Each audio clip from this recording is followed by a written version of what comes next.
I mean never, had the opportunity at a creation convention to introduce this guy.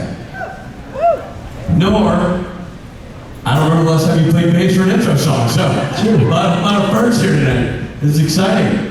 And I'm super excited that Mike is going to be playing the broccoli. Mike, got the broccoli, please. So he doesn't feel, unused. Are we ready? Are we excited? This is awesome, man. So to have this guy with us. Let's bring him out. Let him know he's loved. Kane!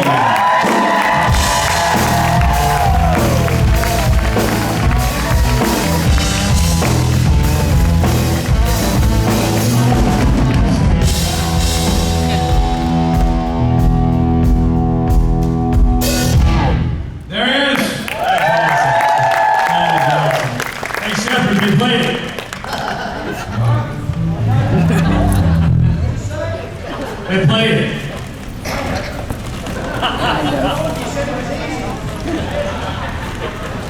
Thank you guys once again.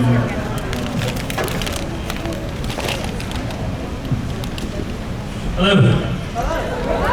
How you guys doing? Woo! Appreciate you guys being here, man. It's like leftover separate crowd and getting ready for Jensen. I'll take it. I'll take it. Good to see you guys. Making you sign banners. Oh, okay. Carry on. You already had your fucking time, dude. You'll have to sign them too. Once again, it's Sterling. Stealing the show. Good to see you guys, man. Not my first creation event. I'd like to thank everybody from creation. This is just so awesome. We did one a couple years ago for Electricon that was for librarians and learners. A lot of you guys are there. Thank you for that. They did such a great job, and for them to invite me back. Yeah. Love you, boy. You out here? Yeah. Oh, can you give us a hug?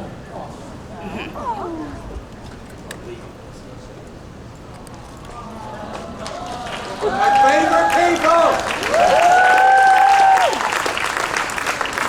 Well, very fun to be here. Thank you, Mark. Yeah, very fun to be here at Creation and just hanging out with my old friends. I mean, Mark and I have known each other for a lot longer than we started working together, and that's 2008. And then Jay and I have been friends for, we were kids stealing beer from an Emmy party. We were both like in our young 20s, man. So it's a lot of fun to be here with all my friends and stuff like that. So I appreciate you guys for I feel like you had something to do with inviting me as well. So thank you for being here.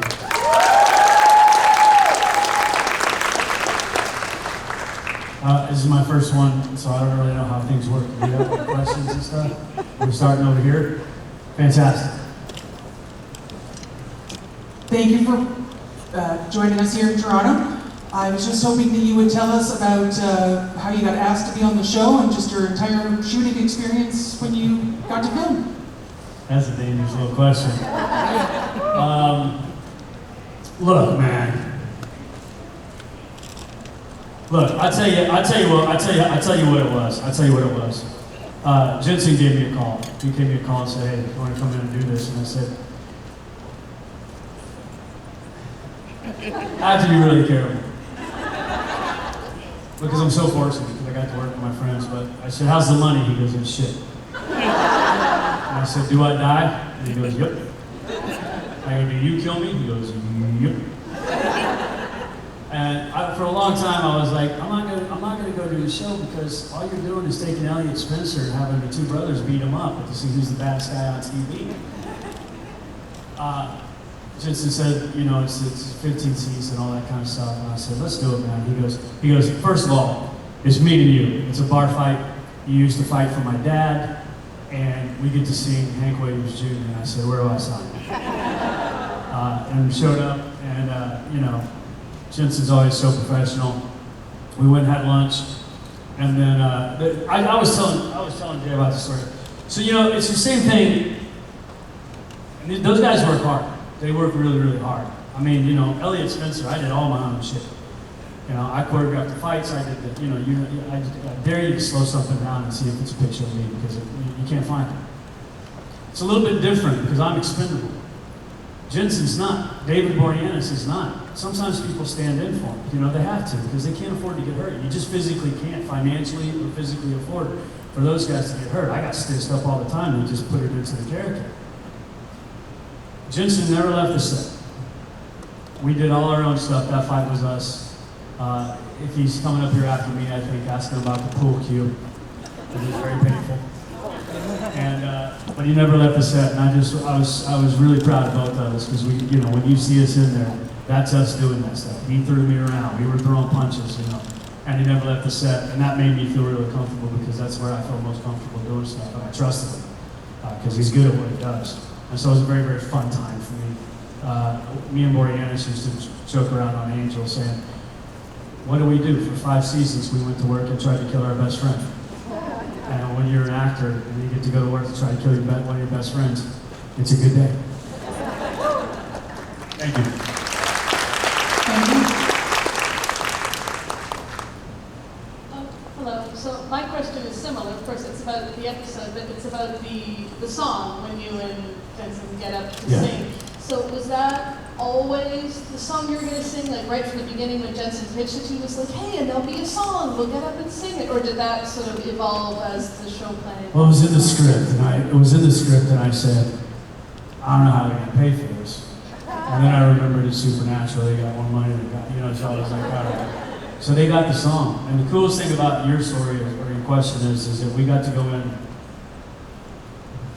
I think on our day off, right before we started filming, me and Jensen went in and we got to record it. I didn't know at the time, and Jensen told me we got to record it at Brian, who sang the song, the Robin Hood song?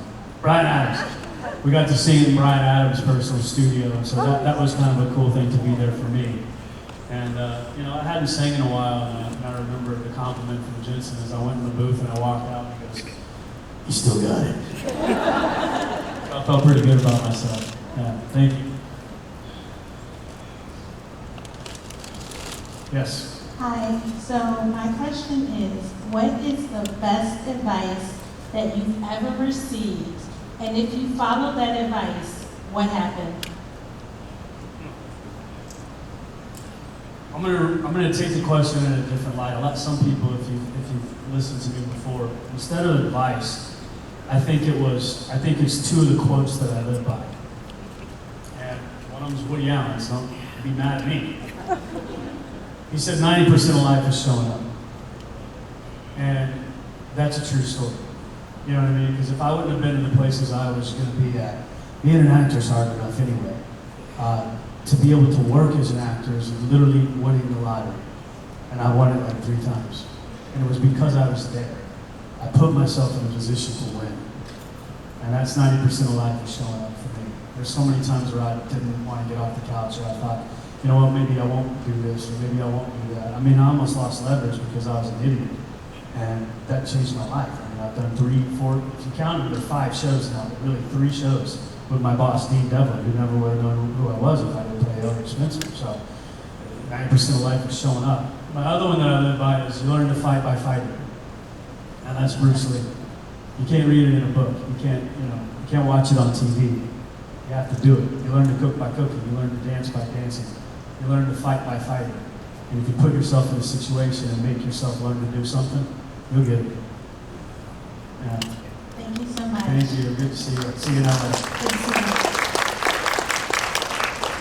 Hi, Chris. First, just want to say you were amazing in Leverage. I've watched it through a few times. And Thank you. Thank you. So my question is, if you were a baked potato, what toppings would make you feel complete? Is this a creation thing? No. Well, first you gotta smother me in sour cream. There's no way around it. And then I think maybe just to be different, maybe a little smoked salmon and some cowboy candy, pickled the candy jalapenos. That's it. Weird question. I like it. That's great. I love it that you add a little spice in there because you're spicy.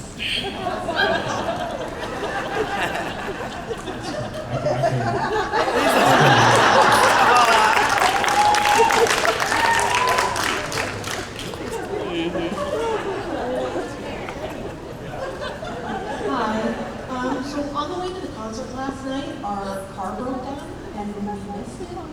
And as a huge fan of your character, Jensen Ackles, I was wondering if you would mind singing a quick snippet of the early song.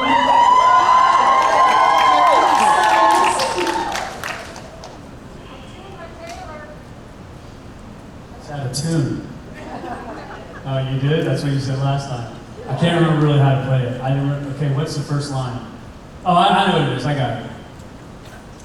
Pretty girl on every corner.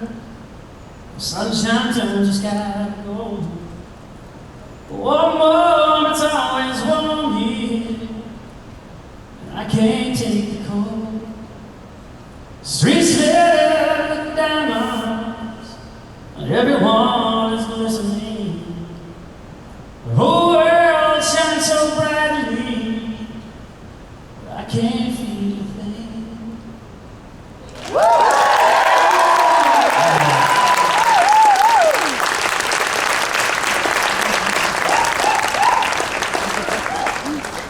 Yes, ma'am. Hi, that was awesome. It was very good for you last Thank you. night as well. A long time.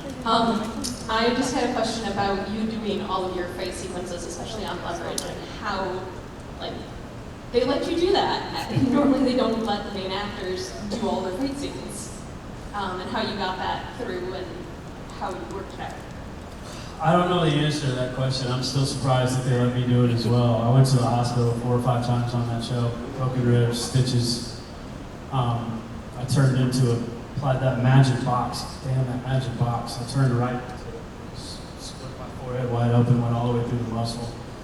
And then I just, if you notice the next episode, which you probably didn't, I just had a beanie on covered in stitches. So they got away with it. So on Angel, I was expendable. Nobody gave a shit if I got hurt or not. I think they were trying to hurt. We did. I think they were trying to hurt.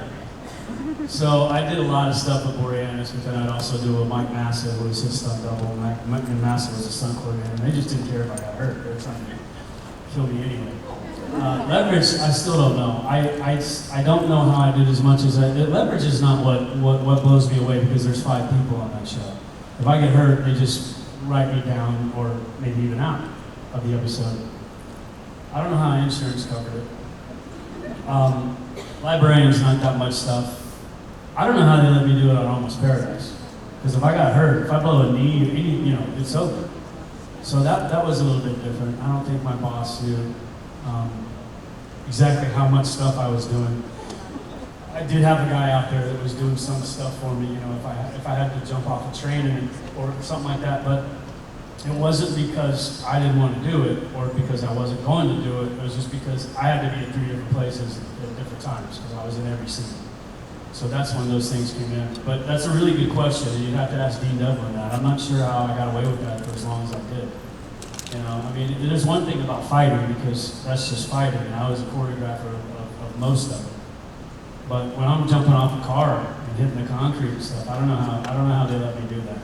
I don't think they were on set. I don't think they realized until afterwards. So yeah, that's a very good question. I too do not have the answer to that question. I don't know how they let me do it for so long. Yeah, that's great. I like that question. Hi. What about new music? I know I kind of have a feeling you guys have been working on some stuff, and I was wondering if there's anything coming out anytime soon. I stayed in Nashville for a little longer this time instead of going to Los Angeles, and I've been working with Hank, my guitarist, some of you guys know. And we've been putting some stuff together. Nothing has gone all the way through yet, but it also, we actually have more than what we need. And so now we're trying to figure out which ones do we want to, some of them bring back, and then other ones, which ones do we want to put out there, because it costs money to go put in the studio and do it. Not that much anymore. We can do it in the living room, but I don't like that. I like the creative process of being in the studio. So we're just trying to figure out which ones we want to do and stuff like that. But we go to Europe, we go to London, we go to Paris, we come here to see you guys, and I get to play on stage. So it's not an immediate thing for me as it used to be. I used to panic, but we've been playing out a lot recently, so it's a lot of fun. But there's going to be some stuff coming for sure. Thank you for that question. Yeah. Would I be on that by any chance? I'm sorry? Would high be on? Yeah, that's definitely gonna be one. That's absolutely gonna be one. Yeah, because we just love that song and we love playing it, so it will definitely be on there. I can't do that to Riley. Riley wrote that song with me, so there you go. Riley Smith. Birthday.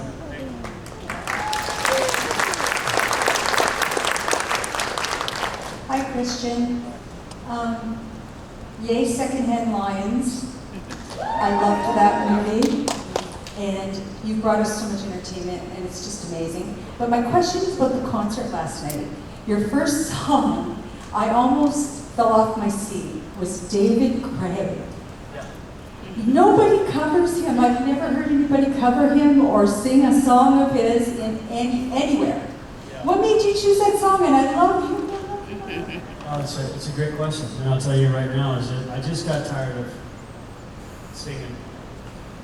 You know, I got a bad taste in my mouth from Nashville, and it's not the town Nashville. It's Nashville. Nashville is not Nashville. When I say fuck Nashville, it's not the town. It's Chicago. It's Denver. It's Milwaukee. It's the places that have to spin you in order for you to be a working singer in Nashville. Nashville's not the town. Nashville has nothing to do with it. It's the other radio stations that are, and you wouldn't think Milwaukee's one of the biggest country music, you know, and they spun me in Milwaukee. They didn't spin me in Chicago. They didn't spin me in Denver. They spun me in South Carolina, and I got spun in Texas. But you needed all of them, and they didn't give it to us. And so it was tough, because they said, we're not about to let an actor come in and start singing. And we sure as hell aren't going to let Bob Ezrin, who produced my album, a rock guy, who did Pink Floyd, The Wall, Kiss Destroy, Nine Inch Nails, they're not going to let him into that business. So I started getting a really bad taste in my mouth with country, and I started listening to country. It's like, you know, well, I had to go outside and shoot my dog. I got to get a divorce next week and put a little mud on the tire. This is not what I grew up with. This is not what I want. And the closest thing to country music to me at that point was what I like the songs that, because I think lyrics are everything. I've had people tell me nobody listens to the lyrics, it's all about the music. And I was like, you're crazy. And I said the closest thing I could find at that time was where I wanted to go was David Gray and Ray LaMontagne. And so if you'd have given me another song, I would have sang Ray LaMontagne. But I love David Gray, and I love the words that he has to say, and I love his rhythm, and I like the person that he is. And so it's an honor for me to be able to cover him. I love that. It's a great question. He's a really good musician, and yeah, you're right. It's poetry. His words are poetry. It is. Yeah, and they mean something. Yes. You know, so yeah, exactly. So yeah, that's a great question. Thank you so much.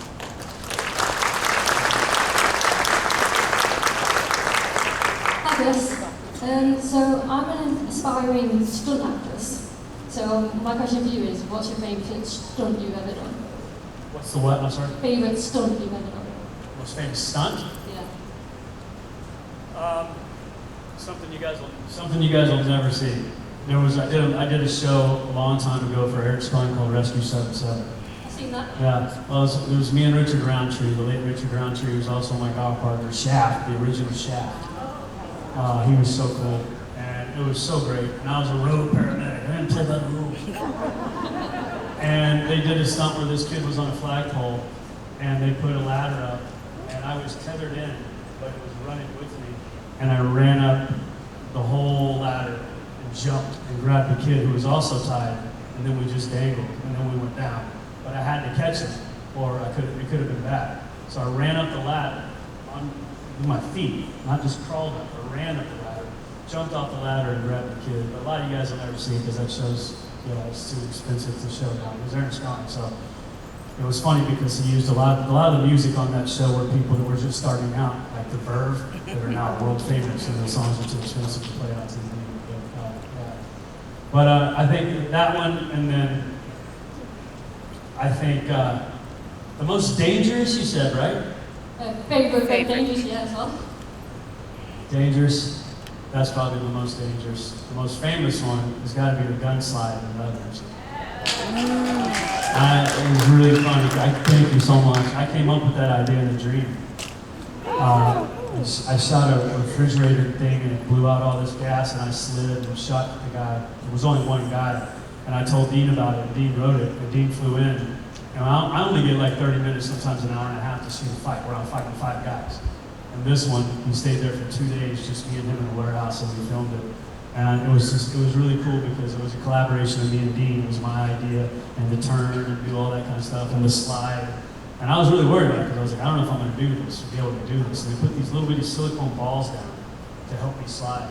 And I almost got all the way there. Then they tethered me and pulled me the rest of the way. But for me, that's my favorite stunt I've ever done. And it was all because it came to me up here. Thanks. Thank you.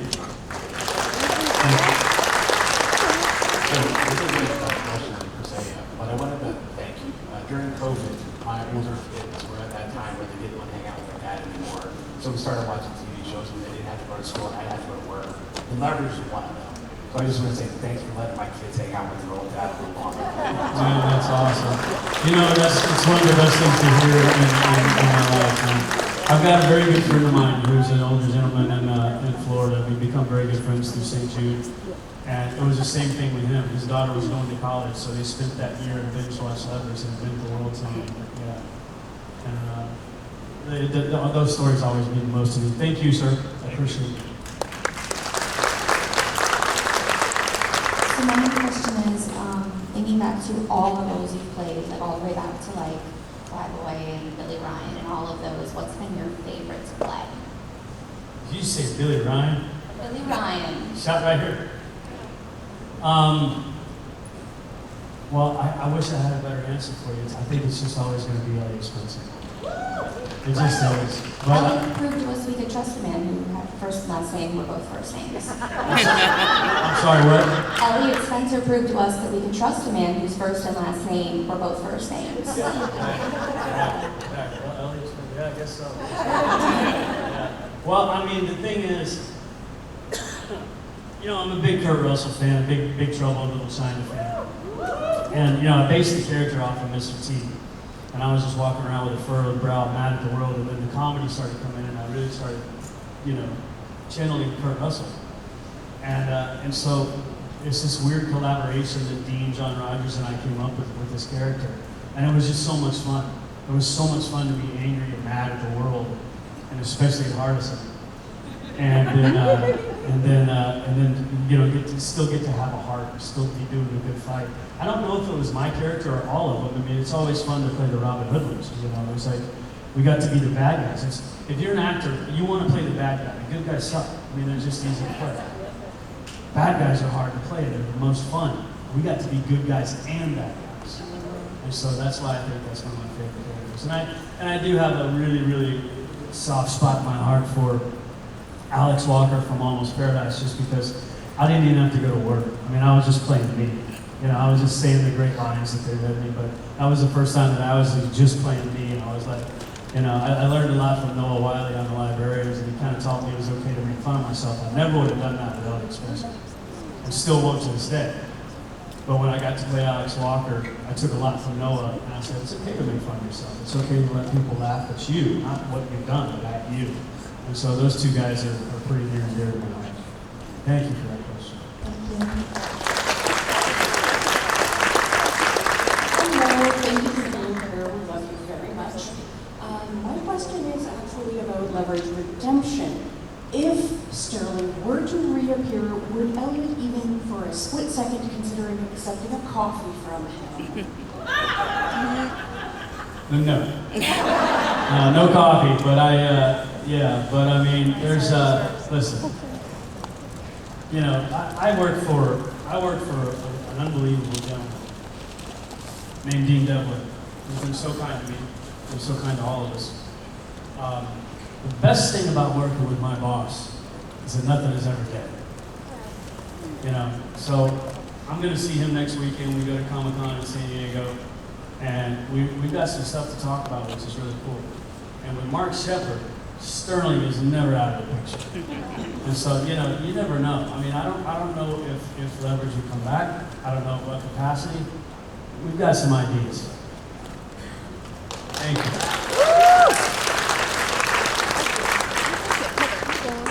Hi, I was just wondering if you would talk about your experience on Secondhand Lions, if you remember anything about it. I remember a lot. Yeah, absolutely. I think you guys should. That's one of my favorite projects I've ever done. It just really, really is. I was told I started training with swords with Anthony DeLongis. If you saw him, you'd know who he was. One of the bad guys in Roadhouse. I taught Michelle Pfeiffer how to use a whip. I taught Harrison Ford how to use a whip. He's a sword master. And I trained with him for 2 months before we went to Austin. And they said, do you want to come in like a week or 2 weeks early so that you can meet Bobby and start getting his mannerisms stuff? Now, every single person in here doesn't have to do that. We all love Robert Duvall. We already know his mannerisms. I don't know if we all can act them, but we know what he does. I mean, it's just, he's one of our gifts. But I wanted to because I wanted to hang out with him. They said, okay, great. And they said, talk to him about barbecue. Do not stare at his wife. So I met her. Bobby, how you doing? This is my wife. And we did. We talked about barbecue. We went out, had dinner one night. I got to play one of the most iconic movie stars in the history of movies.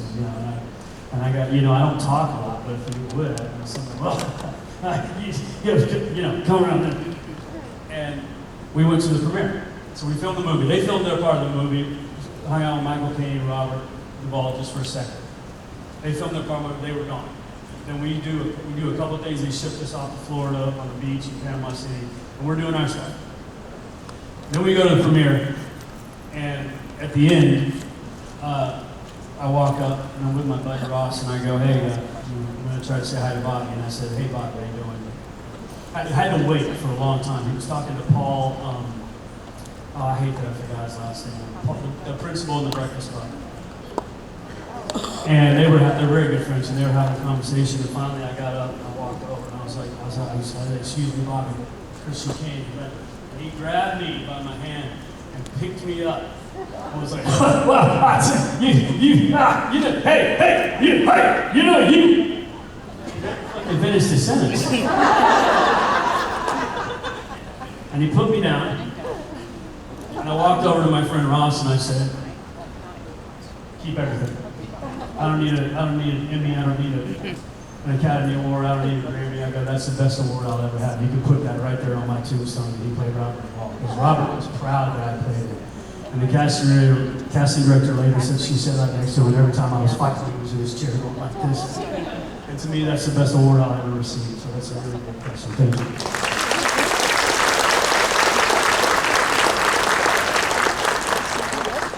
Hi, I'm Rose, and this is my first convention. And I know you're probably tired of Angel questions, but how do you think the characters would interact if Supernatural and Angel had a crossover? That's a great question. That you should have started first. You're the only person. It's a great question. Well, I'm dead on both of them. But that's the greatest thing about these two shows is that people died and came back all the time. You know what I mean? I think that I don't know. I think it'd be fun to just sit there and watch Jensen and Boreanaz scowl and growl at each other. And I think me and Jared would just be sitting behind them laughing our ass off. You know what I mean? I think it would have been a fun crossover if those two shows would have been sort of around the same time. That would have been a great thing to do. And we were all on the WB at the time. When they started, they were on the WB, we were on the WB, it's the CW now. That might have been something that actually happened. You might be onto something there. Because, I remember this is going to be a stupid question, a stupid answer for you. But there was a time whenever David Greenwald, who did Angel, one of the creators and writers of Angel, he was doing, what was he doing in Portland? Grimm? He was doing Grimm. And we were doing Leverage. We were the only two shows on Portland. And in Portland, and we came up with this. I went and had dinner with David Greenwald and I said, what if? And we did this on Psych. Psych was the same thing, it was Leverage. You guys like Psych, right? So I'm talking to Tim, and Tim goes, there's these two guys out of wherever they were from, wherever they were based out of.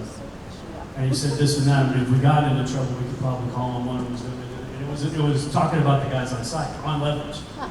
And on Psych, they said, it's a bottle job. It's a bottle job, it'll take 2 hours. And one of the guys from Psych, on Psych, goes, I know a team out of Boston that did it in 45 minutes. So we were doing that, right? So to answer your question, my quest was take the two guys from Grimm and then have me and Timothy Hutton on Leverage. I said, just have us walk down the street in Portland. and then kind of look at each other like that, and then just keep walking, right? And on our show, you see us turn and look at them and consider our conversation. On their show, they would have been talking about whatever they talked about. And there's like cool little crossovers like that. They did it with sight. But it could have been a really cool and a really brilliant idea that you came up with. If we'd have been running at the same time, I bet you that would have happened. That's a great question. Yeah, thank you.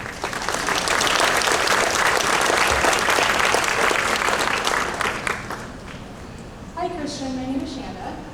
I'm very excited to see you here. Thank you so much for joining us. I've watched many of your shows, and I'm going to go all the way back to Angel because that's where I first saw you. I'm still forming the question in my head, so I apologize. This isn't going to go well. So I'm currently rewatching Angel. I just finished season 1 for Lindsay Moss's game. No spoilers, sorry guys.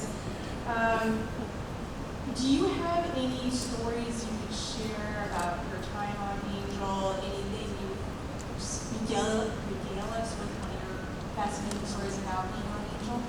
Yeah, I'll share something with you. Sorry, I told you I wasn't going to go over that question. No, I mean, like, this is a fun little thing to know.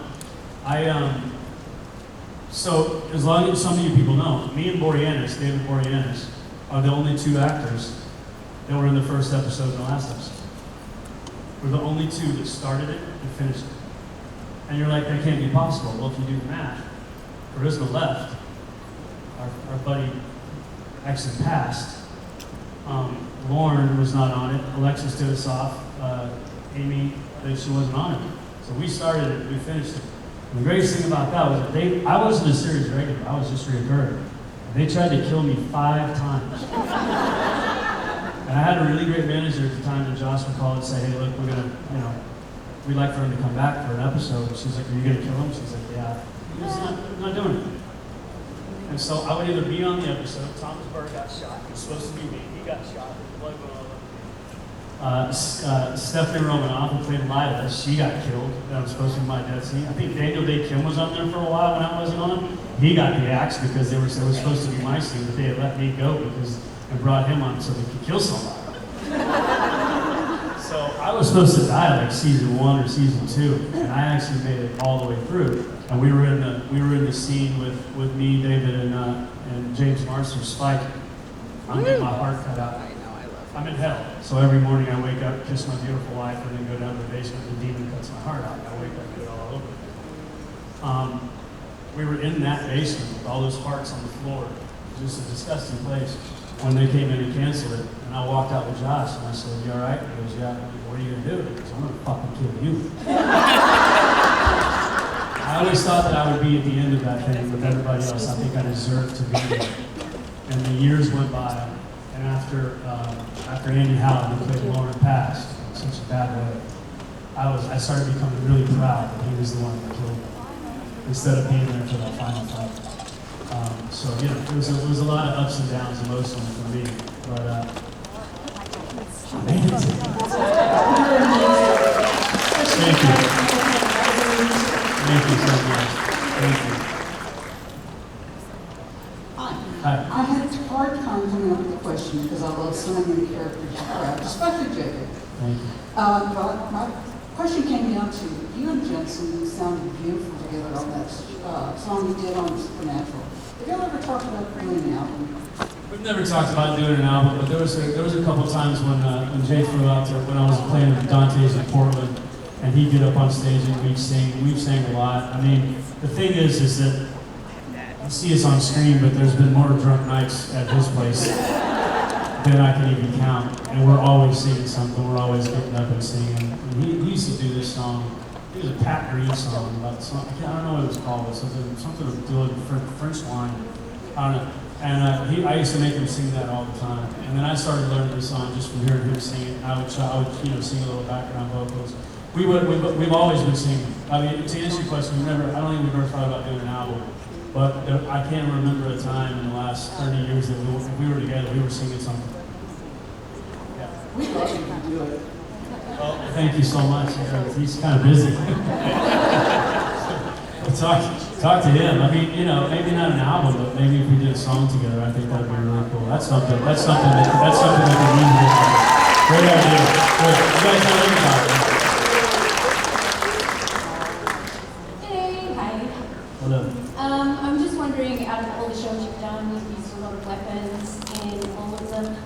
one's your favorite to choreograph or use within a show? Which show is my favorite to fight choreograph? No, like which weapon you've used on your shows, because in Angel you used like sword and leverage, whatever you had on hand. Yeah. Well, okay, so now there's another, you just said, you gave me another idea, but I'll answer it in two parts. My favorite thing was Secondhand Lions because of all the sword work, and I did all that shit.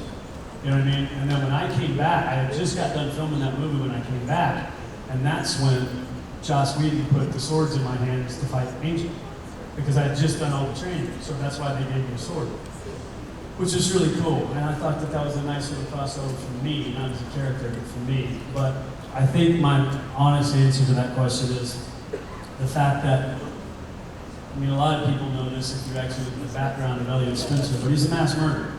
He's a serial killer. He used to work black ops. He used to kill people for a living. He used guns to do it. And now he doesn't use guns. He refuses to use guns. And I love that about that character because it says a lot. So my favorite thing of all time is picking up whatever's around you. It could be a candy cane, it could be a Santa bag, it could be a broomstick. Whatever's there, he's going to use it. And, I always spin the shit and, do something really cool. And I work on that. I don't just do it. I go and I try to develop the character with whatever the object that is. And so if there's an object, I always make it for me because it's usually props and either rubber or plastic. And I'll just sit there in my trailer and spin it and find out new things to do. So my favorite thing is whatever weapon they gave me or whatever was around that I used on leverage was a fun thing to come up with because each thing spins different, each thing hits different, and it's a big part of the fight. So I love doing that. That was a great question. Thank you.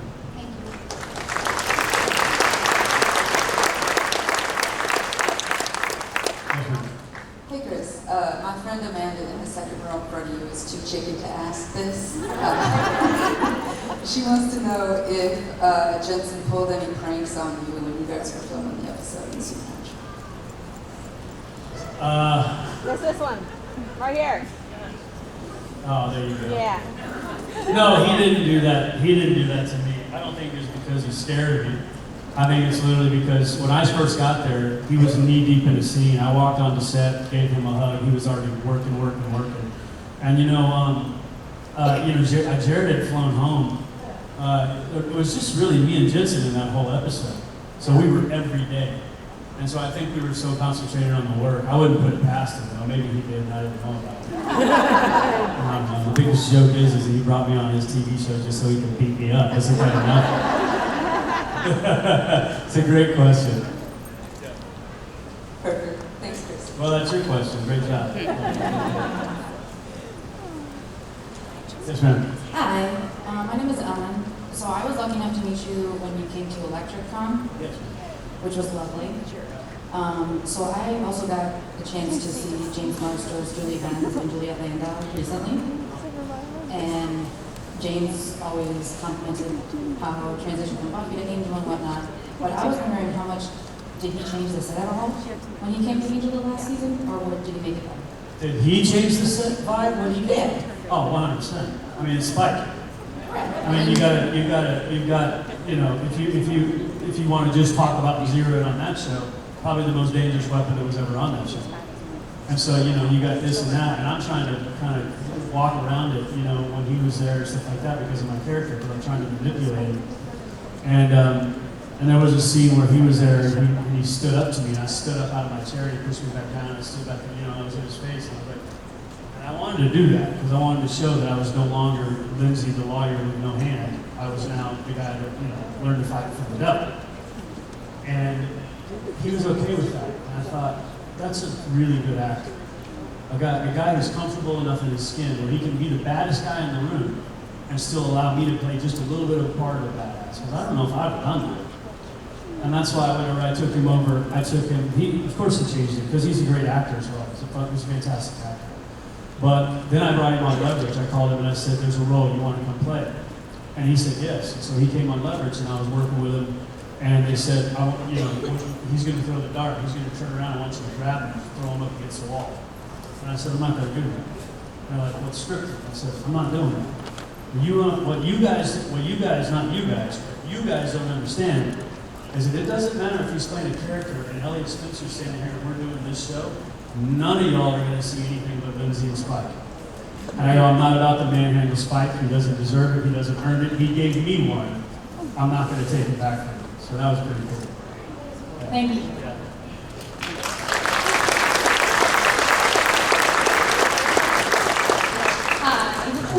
You do things to my heart, so. Okay, so it's not really a question, more of a comment, but like Elliot can definitely take on Angel, right? Absolutely. Absolutely. I mean, we're dealing with a vampire here. But it's also Elliot. Yeah, it's also Like, Elliot. I think there's. Let's just say Christian Kane can take Lori Atkins.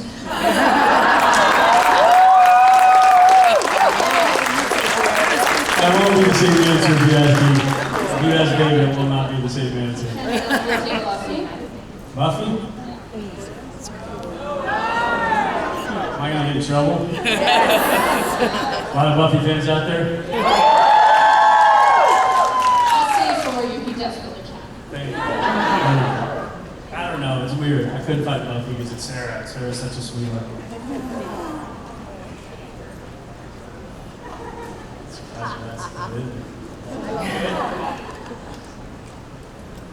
Is that my time? No. Here, I'll go ask you another one. Okay.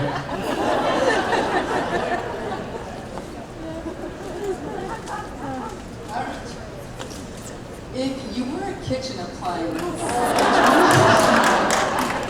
If I was a kitchen appliance? next. Yeah, if you were a kitchen appliance, which one would you be? Probably a rack of knives.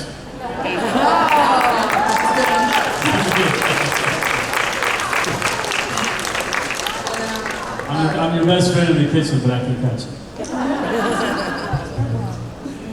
Christian, how was it, buddy? Man, it was fantastic. These guys are great. Toronto. Thank you for having me.